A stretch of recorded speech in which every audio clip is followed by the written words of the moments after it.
fait en RDC. Kagame est un cauchemar pour les Africains lucides. Un criminel politique, je le dis et je l'assume.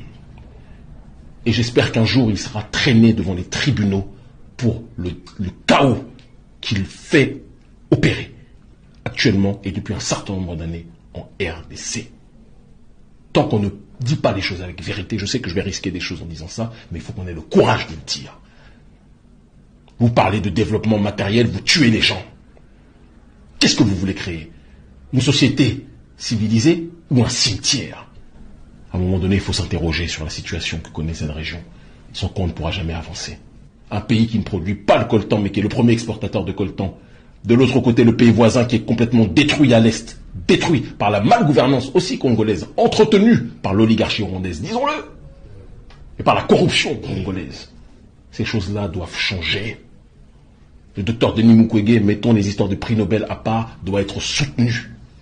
Et aucun panafricaniste digne de ce nom ne devra avoir le toupet de citer Kagame en exemple, parce que le développement du Rwanda n'est pas le développement génial, matériel de quelqu'un qui bosse pour bosser, c'est quelqu'un qui a été soutenu par toute l'oligarchie occidentale pour que ce pays soit le laboratoire de la déstabilisation de la sous-région, de la destruction de l'Est du Congo. Donc on ne dit pas ces choses, tout le reste c'est de la périphérie argumentative. Je suis désolé de parler avec le cœur, mais il était important de rappeler ces éléments fondamentaux. Une civilisation est détruite par l'extérieur que si elle est rongée de l'intérieur. Si l'oligarchie occidentale réussit à déstabiliser cette zone, c'est parce qu'elle a des traîtres et des criminels africains qui sont contents de jouer ce rôle. Et donc, nous autres, de cette jeunesse africaine, on doit arrêter, dès qu'on entend parler parfois de développement, dès qu'on entend parler de miracles rwandais, etc., de dire oui, c'est comme ça, c'est de ça dont on devrait s'inspirer. Parce que la manière dont le Rwanda s'est développé n'est pas une manière que je recommanderais pour quelconque pays africain.